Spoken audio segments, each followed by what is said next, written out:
Come in. Welcome. I'm E.G. Marshall.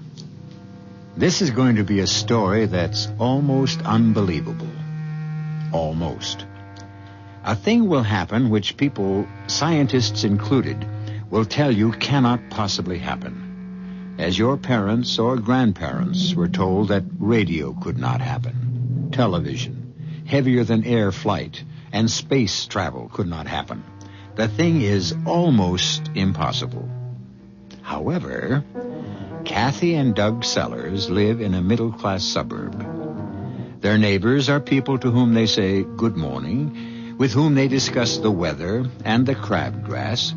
That's about the extent of the neighborliness. So that Doug is surprised this evening when Kathy says, "Early dinner tonight. We've been invited next door to spend the evening." Oh, the Carters, they invited us over? No, not the Carters. No, next door the other way, the Joneses. Well, they just moved in yesterday. I know you wouldn't think they'd be ready for guests so soon, but they're completely settled in. I never saw anything like it. How come you saw it in the first place? Well, I went over there. She's such a little thing. I just thought I'd go over and see if I could help. That was neighborly of you. Well, but there wasn't anything to help with. You like her? She's nice, yes.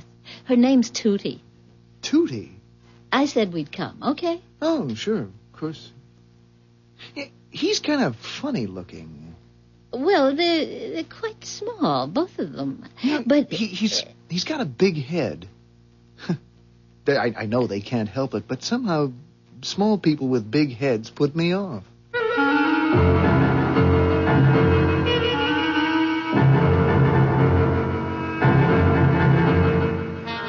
Our mystery drama, Through the Looking Glass, was written especially for the Mystery Theater by Fielden Farrington and stars Anne Shepard.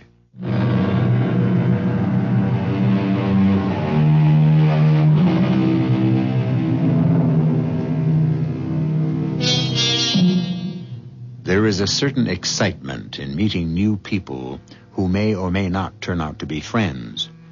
Friendship, not to be confused with acquaintanceship, requires so many parallels of taste, viewpoints, needs, backgrounds, and the like, that it's quite remarkable we see as much of it as we do. Kathy and Doug Sellers are calling to spend an evening with two strangers who obviously would like to become friends. Hello, Kathy. Oh, I'm so glad you could both come. Hi, Tootie. This is my husband, Doug. Oh, how do you do? How do you do? Well, please come in. I want you to meet Sid. Sid? Oh, he's upstairs. Sometimes he's so slow getting ready for anything. Well, won't you sit down? You really are settled in, aren't you? It's very nice, too. Everything looks brand new. Oh, yes, it is. Well, can I get you a cup of coffee or... Oh, dear, I don't think we have anything to drink. I mean, like... Oh, coffee's fine. Hello down there. I'll be right with you. Sid, do we have any... You didn't get any whiskey or anything, did you? No, I'm sorry. I am sorry. I should have thought of that. We don't drink at all, you see. And it's just easy to forget. That's no excuse. I should have Oh, been... that's all right. We don't drink either. Not really. Hardly ever. You see, where we come from, people just don't drink. Oh. You must come from a far distance. I'm trying to think of a place where nobody drinks. Well, things are very different here. We're really very... Oh, what is that word, Sid? Backwoodsy. We're very backwoodsy. Yes. Uh-huh. You're putting us on, right? We're... What? You're putting us on, kidding us. Oh. Well, I mean, this furniture looks as if it had been designed for 20 years from now. You know? Backwoodsy? Well, the furniture's all new, you know. And you've got it all arranged so quickly. As I told Doug earlier, it looks as though you've been living here for years. And he's right, you know. It's very advanced. Is it? Well, is it too... It's all right, Tootie. She's so afraid we're going to seem, you know, different.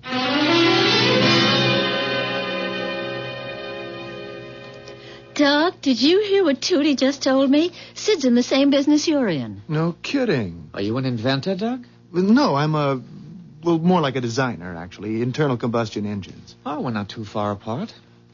As a matter of fact, I'm working on something right now that may put you out of business. Oh? What would that be? I've got a motor that's powered by solar energy. Oh.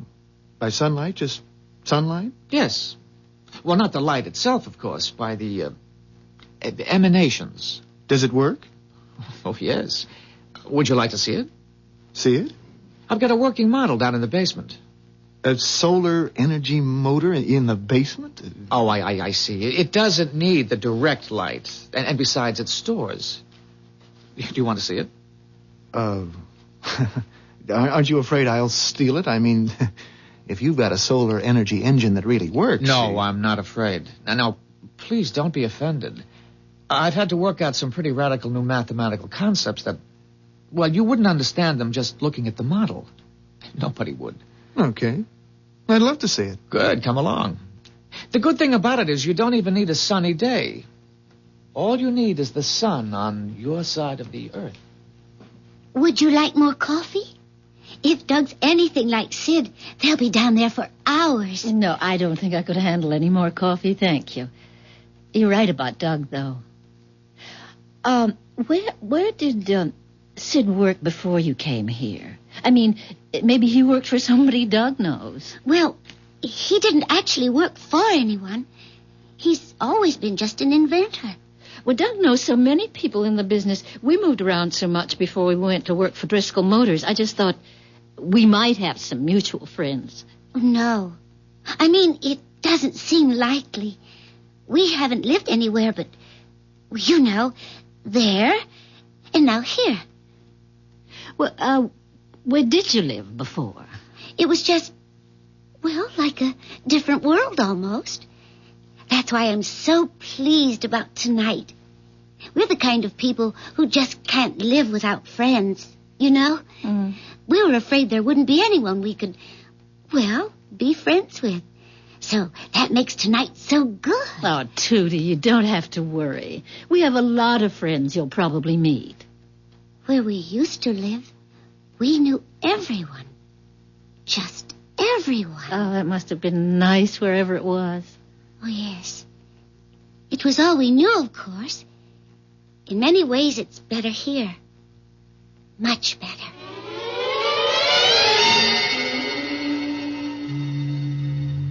It's so quiet. How can a motor with any guts to it be so quiet? I've heard cats purr louder. Well, there's nothing to make noise, actually, except the friction. And there's very little of that. It's beautiful. How big would it have to be to power, say, an automobile? How big? This engine itself would pull a freight train. So 12, maybe 15 cars. That little thing? Energy doesn't come in sizes, Doug. With refinements I'm not tooled for here, a motor like this could supply all the electricity a medium-sized city would need. You're kidding. It has implications, as a matter of fact, that could lead to the obsolescence of electricity itself. Man, you are talking revolution, you know that? It would be a tremendous step. Yes, it would almost certainly entail some dislocation. Dislocation? It would bomb out just about everything our society is based on. Well, the short-term adjustment would be severe, I don't deny that. Temporary chaos. The gain would be long-range, not immediate. Ooh, scares me. No kidding. You don't know what you've got here. Oh, yes, I know. What I have here is a device, a ridiculously simple little device which would make the air we breathe sweet and pure again. Make the oceans, the lakes, and the rivers habitable for marine creatures. Put an end to nervous breakdowns from the sheer clamor of civilization. As you say, destroy everything today's society is based on. Well, today's society isn't exactly utopia, I know that, but, Sid, it's the only society we've got. Would you like to see the design on paper? Talk about the math involved. Well, you said I couldn't understand the math anyway. No. I said you couldn't understand it simply from looking at the motor. Actually, like the motor, the math is quite simple. I can't tell you how glad I am that you could come over and just, you know, visit. I'm afraid I've talked too much shop to Doug, though. Huh? No, not at all. I'm sorry. I guess I'm sort of preoccupied. Dinner next time, all right? Okay. I'd love to watch that gadget of yours turn out a whole dinner. Let's go, Kathy. I mean, I do have to get to work early tomorrow. I'll be in touch, Sid, okay? Good night. Good night. Good night, and thanks again. Disapprove neighbors? What did you say, Tootie? I say disapprove. Oh, I'm sorry. We agreed not to speak that way. Not even when we're alone. Oh, I keep forgetting. Did you approve of the neighbors? Yes. On the whole, yes, I think so. What did you think of her? Well, it's hard to get used to these big, clumsy people, you know. But I rather liked her. She's a little inquisitive, but I guess that's natural. It's nothing I can't handle. He's a good man. He does have that stupid short-sightedness they all have. But I think he'll do.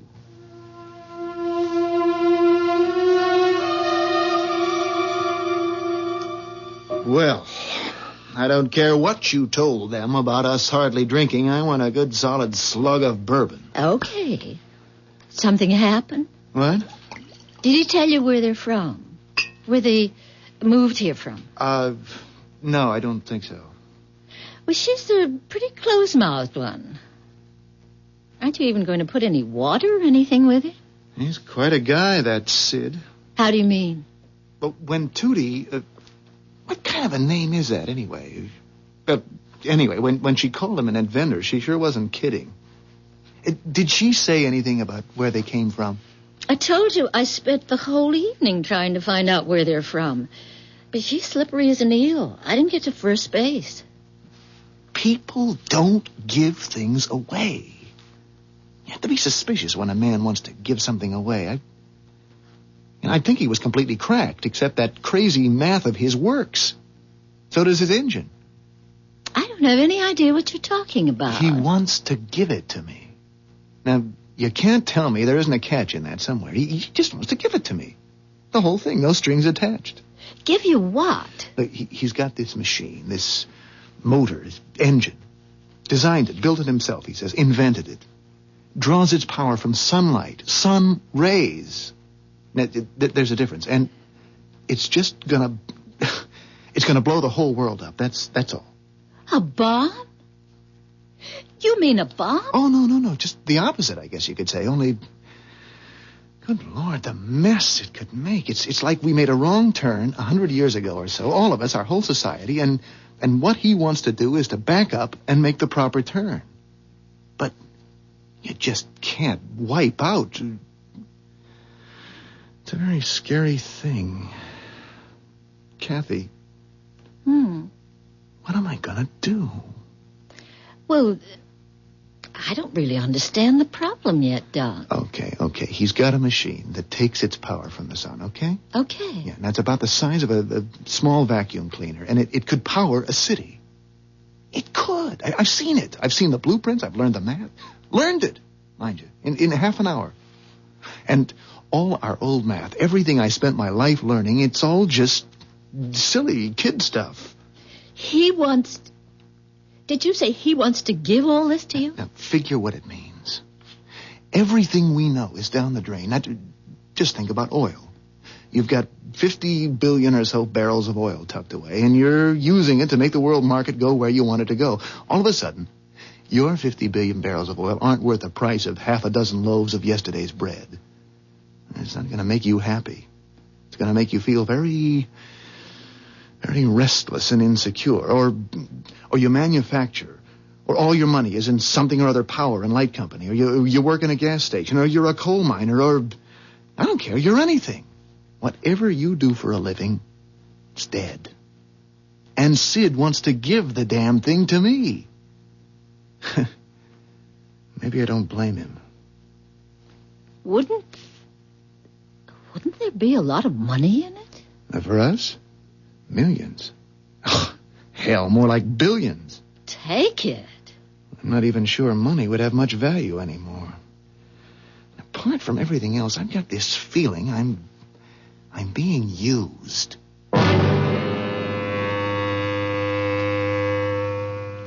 There's a very good chance that Doug is being used. In a good cause, perhaps, but used all the same. There's a worn-out old cliche that says you can't make an omelet without breaking an egg. All well and good. But what if the egg that's getting broken is the world you've grown up in? The only world you know. It could make you feel pretty uncomfortable. I'll be back shortly with Act 2.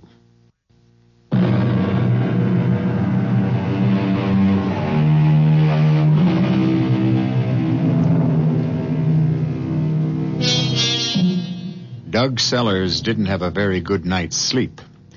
He and Kathy spent most of what was left of the night talking about their new next-door neighbors, Sid and Tootie Jones. That is an odd name, Tootie, isn't it? At any rate, Doug's mood isn't the best this morning. I'm going to have a talk with old Driscoll today. About Sid's gadget, the solar thing? About how hard the guy's working trying to give it away. There's something spooky about that. I don't like being spooked. You said Sid's crazy to give the thing away. Aren't you doing the same thing if you tell Mr. Driscoll? If I decide to take that nutty engine from Sid, and I haven't made my mind up yet. I couldn't possibly handle it on my own. It's going to take a lot of money to get a solar-powered motor in production. I'm not even sure Driscoll Motors is big enough.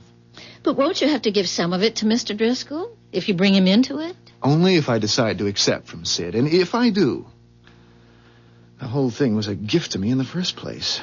Well, I just thought... Oh, well, you know best. If you want the truth, I don't know a damn thing. Except that I'm sitting on a keg of very high explosive, and it's making me very uneasy.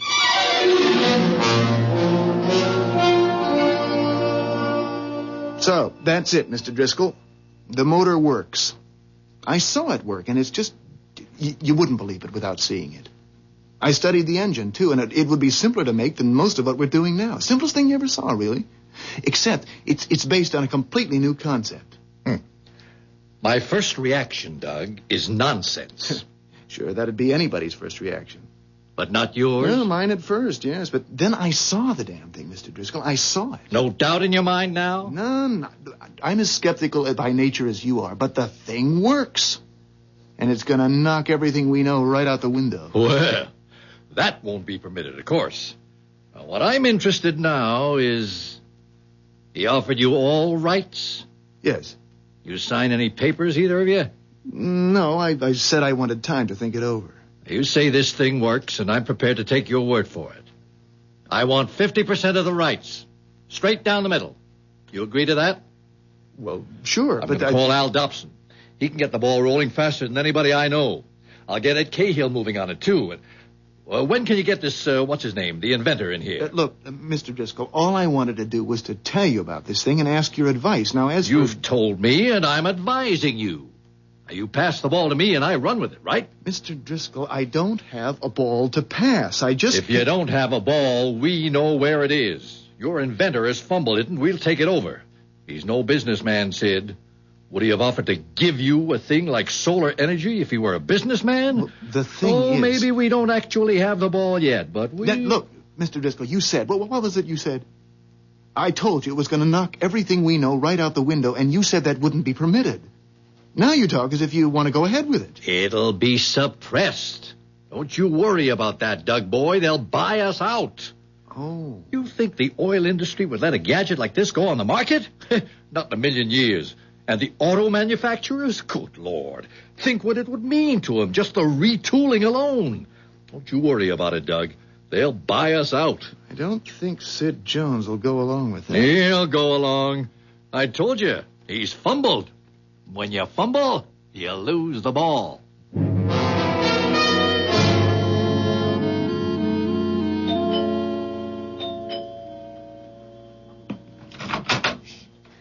Oh, hello, Kathy. Hi. I washed the breakfast dishes, did 2 loads of laundry, and vacuumed the living room. I figured it was time to take a break. You mind? Oh, mind? No, I'm delighted. Come on in. Let's go in the sitting room. Living room. Oh, which do you call it? Living room. Doesn't matter. Well, anyway, come on in and sit down. I didn't have anything to do either. I was just... Oh, I forgot to turn off the television. That's a television set? Oh, you know Sid. It's one of his inventions. He'll drive me crazy with his inventions one of these days. But the screen's the wrong shape. It's so big. It looks... What it looks like when you turn it off is a full-length mirror. Well, that's the idea, I guess. People would rather have a mirror in their sitting room than a box with that big blank screen staring at them. Oh, I don't know. I don't try to keep up with Sid's inventions. Doug says he's very good. Oh, yes. He's good. Doug says he's way ahead of his time. Ahead of his time? Yeah. You know, inventing things the world just isn't ready for yet. Like that solar energy thing. Well, he is very advanced in his thinking. Yes, Sid is very advanced. And he's worried about what do you call it? The ecology. Yeah. Tootie, Doug was very upset last night. Oh? Sid wanted to give him that solar energy thing. I mean, you just hand it over to him. Let him take out the patents and take all the credit and make all the money. Oh. Sid didn't tell me he'd gone that far. Why would anybody want to do a thing like that, Tootie? You know, it looks funny. Actually, how it looks to Doug is suspicious. Why doesn't Sid apply for the patents himself? That's what anybody else would do. He can't. He can't? We're not, we aren't American citizens. Well, I can't see what difference that would make, really. There are plenty of American patents held by people who are citizens of other countries. Doesn't Sid know that? Well, Kathy, I don't know exactly what they'd call us. Unregistered aliens. Something like that.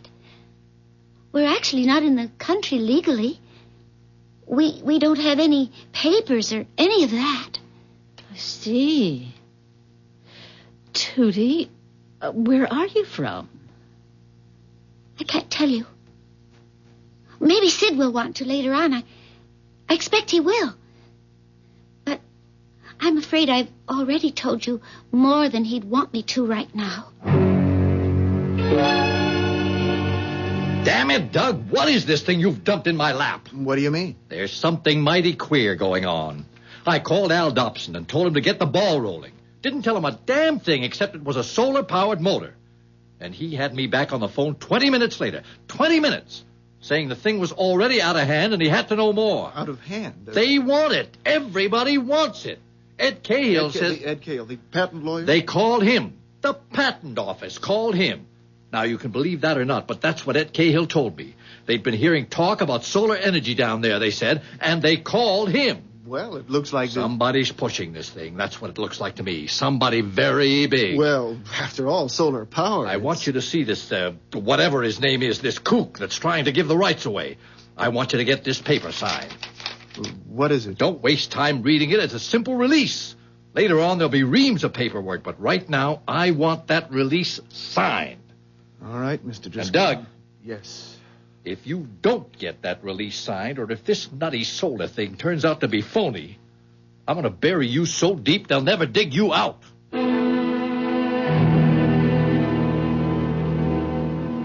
should never have talked to Driscoll about Sid's invention. What happened? Oh, hell broke loose. As nearly as I can figure, Driscoll's committed himself in 2 or 3 places without having a damn thing to deliver. Everything's moving so fast, it's a mess, that's all. Dear. I talked to Tootie this morning, like you said. Hmm? You find out anything? They're what she called unregistered aliens. She said that herself. They're in the country illegally. Oh, good Lord. Doug, what does it mean? I don't know what it means. Trouble, that's for sure. That was why he wanted to turn the invention over to you, Tootie said. He doesn't have any papers or anything. I mean, no ID, no Social Security, nothing. And he knew he'd get into trouble, I guess, if he started messing around with patents and all that. He's in trouble, all right. Why? You going to do something about it? I'm going to call Driscoll and tell him. Oh, Doug, do you think you ought to? Couldn't you just... Oh, poor Sid. What about him, Doug? I'm afraid that'll just have to be his problem. I've got a couple of my own. Well, but do you have to tell Mr. Driscoll? Look, I've been working for Driscoll for over 8 years. I'm one of the top men in the company. I met Sid for the first time last night. Now, which one am I supposed to be loyal to? Yes, Driscoll here. Mr. Driscoll, this is Doug Sellers. Did you get that release signed? Not yet. I just found out something I think you ought to know. The inventor, Sid Jones, the guy's not an American citizen. He's in the country illegally. Say that again. He's in this country illegally. A spy? No, I'm sure it's nothing like that. He's, I know him, Mr. Driscoll. I don't think he's a spy. I might have known. Solar energy, my foot. He's a lousy spy. That thing of his is probably some kind of bomb or something. He's made you believe that... Come on, Mr. Driscoll. I'm not that stupid. That engine that I saw last night was... All right, I'll fix his wagon. You watch me. Thinks he can make a fool of Thomas P. Driscoll, does he? What are you going to do? Never you mind. Oh, boy. What'd he say? He's decided Sid's a spy. I guess he means to blow the whistle on him. You don't think he is, do you? Sid? A spy? No, I don't know. I don't think so. Shouldn't we go over and tell them? I mean, after all, if they're in trouble, it's our fault, too, isn't... Well, at least it's partly our fault.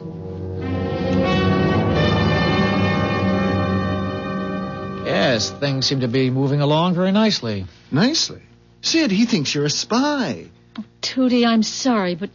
Well, I always tell Doug everything, you know. It's all right, Kathy. Oh, please don't feel badly about it, either of you. It's all right. The patent office was interested, you say. That sounds very good. Don't you think you ought to... Look, I mean, old Driscoll is going to do something. And that's for sure. And if you're not in this country legally... It's all right, Doug. Really it is. Did you say this Mr. Driscoll gave you a paper he wanted me to sign? Well, yes. Do you have it with you? Yes. Sid, Hmm? there is something very odd about all this. I mean, you're giving away... Sid, do you realize what you're giving away? Yes. What? Tell them, Sid. Don't you think they have a right to know after all that's happened? Yes. I want to show you something, Doug. You and Kathy. Oh, the TV. It's another of his inventions, Doug, the television. Did I tell you about that? I don't think so. I don't remember. Actually, it isn't a television set at all, except as you break the word down. Tele for distant seeing. Even so, it isn't that kind of distance. And I get only one picture on it. Always the same picture. Only one picture? Yes, I'll show you. That's the picture. Oh, it's not very pretty, is it? Looks more like a moonscape than anything else. Except for those mounds or domes or whatever they are scattered around. How come it's black and white? There isn't any color there, Doug. In the scene we're watching, you'd see it if there were. It's just gray. There's no color at all. Is it a movie? A science fiction movie or something like that? Oh, no. It's quite real. Well, it can't be the moon unless the other side has put domes up there and we don't know about it. No, it isn't the moon. Tell them, Sid. It's our home. Tootie's and mine. That's where we came from. That's where we've always lived.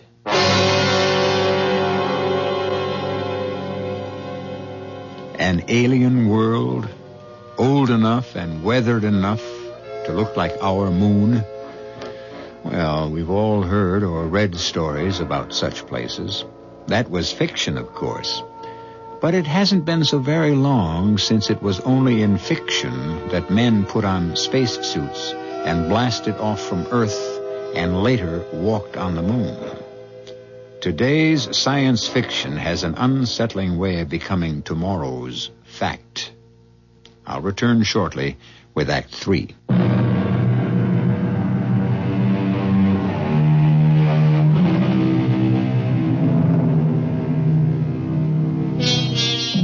Doug and Kathy Sellers are watching spellbound, but more than a little repelled, a television picture. Something like a television picture, at least, on a screen that becomes a full-length mirror when it's turned off. The picture is a dismal one, a bleak landscape, gray, rocky, and barren as the moon's surface, except for several dome-like structures placed here and there at apparent random. This, Sid and Tootie Jones claim, is their home. There's no place like that on this planet, Sid. No place that I ever saw or heard of. It's on this Earth. We're not space travelers. Oh, I don't blame you for wanting to leave it, wherever it is. Well, if you're not space travelers, then what kind of travelers are you? Let's all sit down. It's a long story. Shall I turn it off, Sid? No. Leave it on. Somebody might come out of one of the domes. They'd be interested in that. What kind of travelers, Sid? You've already guessed it, I think. Yes, we're time travelers. Time travelers?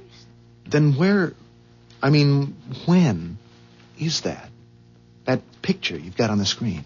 Two questions there, really. Where and when? To answer the first, it's right here, Doug. Right in this very neighborhood, on this very spot. Well, then... When? Yeah. The year you're looking at is 3987. A little over 2,000 years from now.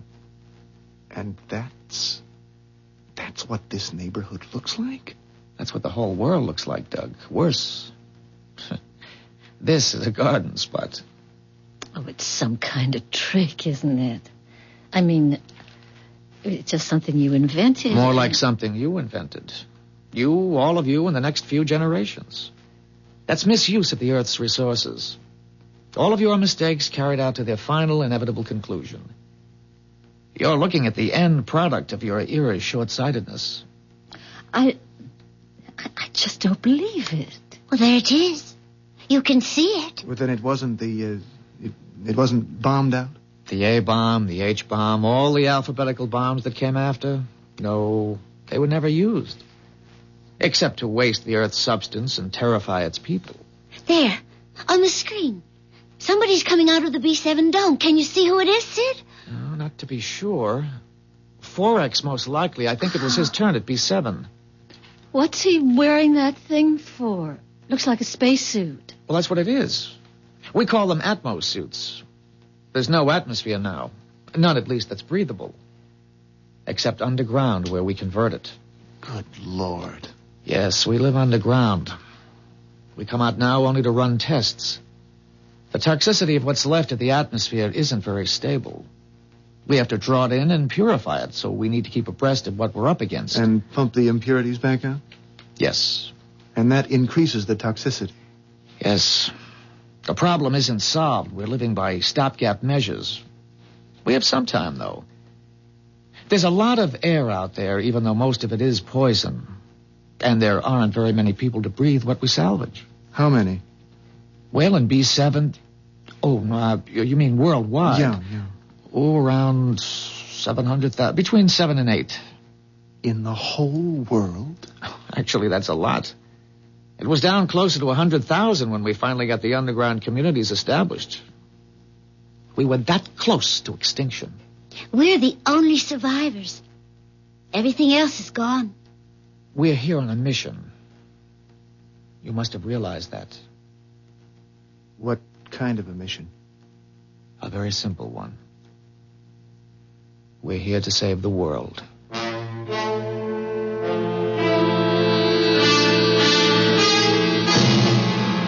Sergeant Wilson. Yeah, I want to talk to the chief of police. He's out of town. What can I do for you? Listen, I'm Thomas P. Driscoll of Driscoll Motors. I want to report a spy. Report a spy. You'd like to give me the details? I can only give the chief the details. No way, Mr. Driscoll. I offer you a spy, a genuine spy, and you won't put me... All right. I'm coming over there. By God, I pay my taxes and I'm entitled. I'll be over there in 10 minutes.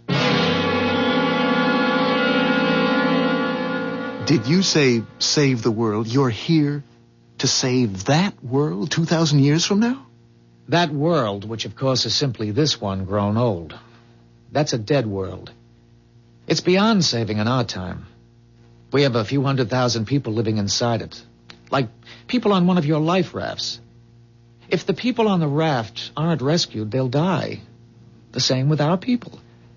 They'll die, or their grandchildren will, or their grandchildren. We few have survived the catastrophe temporarily. And so you've come back here, back to our time with... With the only treatment that can possibly save the world. We have a cure for its sickness, and we mean to administer it. Call me one of the doctors. There are many of us. Many of you? Oh, yes, one man could never do it. Your Mr. Driscoll was very right about that, Doug. We have many people in this time, some of them in very high places where pressure can be applied, where red tape can be bypassed. Speaking of Driscoll, Sid, I think you ought to... Don't worry about it. It isn't important. Now, will you let me sign that paper he gave you? All right. I've read that the people of your time set great store by pieces of paper with signatures on them. What are these numbers you put under the signature? Oh, that's just to make it thoroughly legal. That's my designation in my own time. 6D48M. We have numbers instead of names, although we still use nicknames. Mine actually is Sid from 6D. My designation is 2T93K. Tootie. 2T. That's kind of a cute name, though, once you get used to it. Well, if you had time travel, I mean, why did you wait until the world got into such a state? Time translation is a relatively recent discovery. But why this particular time? I mean, why not earlier or later? Oh, no, irreversible damage has been done at this time. As a matter of fact, it was at this time and point that the depletion of resources began accelerating so rapidly that it got out of control. Any later would have been too late. Well, much earlier, you wouldn't have had the technology needed to use what we wanted to give you. I hope I haven't spoiled it for you. For all of us. No. If it doesn't work, it's nobody's fault but my own. I made the decisions. It was my assignment.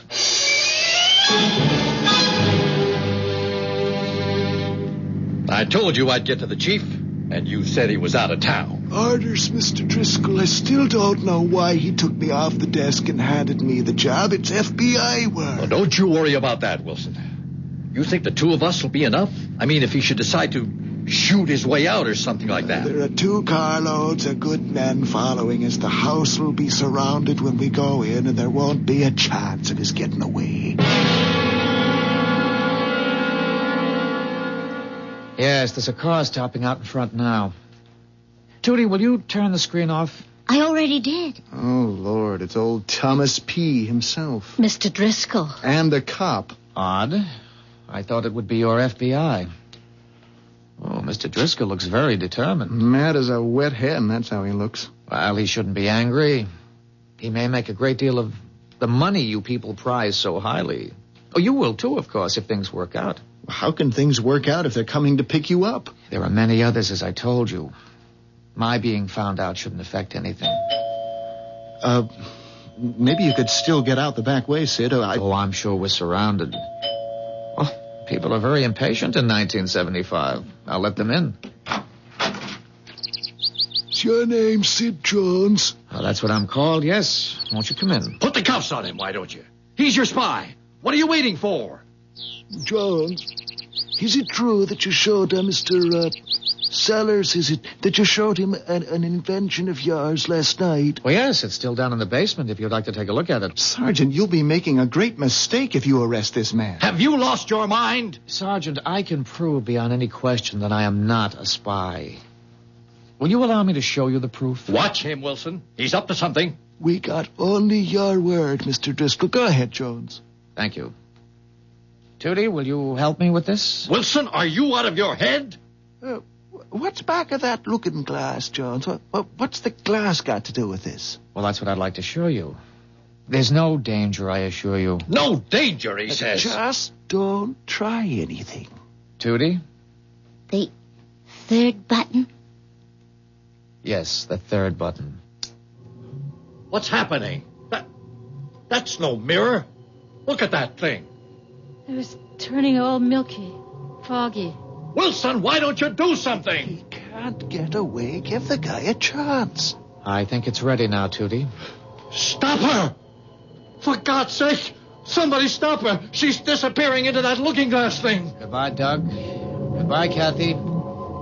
Thank you very much, both of you, for all you've done. Stop right there, Jones. Stop, or I'll... Or you'll what? He's gone, you idiot. You let him walk right through that looking glass. It's changing again. Look, Kathy, it's making a picture. Oh, my God. A park. It's a beautiful park with trees and flowers and people walking around. And not in those miserable spacesuits either. No. It's bright, pretty clothes.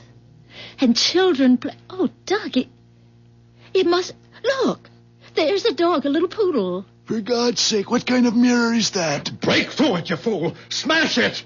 I don't care what it is. Smash it. I guess you're right. Now, please stand aside, all of you. What are you going to do with that gun? Just use the butt of it to break the glass, ma'am. Now, please stand clear. There's nothing back there but the wall. Just a plain blank wall. Oh, I almost forgot. Here's that release you wanted Sid to sign, Mr. Driscoll. I don't want the damn thing. I don't want anything to do with him and his magic mirrors. I don't want any part of any of it. I don't think you really have a choice, Mr. Driscoll. That was a park we saw through the looking glass before the sergeant here smashed it. And if they have a park, we have solar energy. We couldn't change it if we wanted to.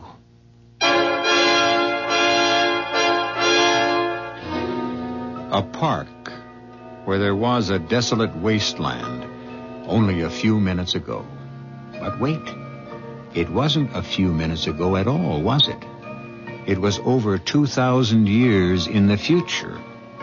And what this implies is that there are at least two quite different futures, both possible, which in turn implies that we have, at this exact point in world history, reached a crossroad. I'll be back shortly.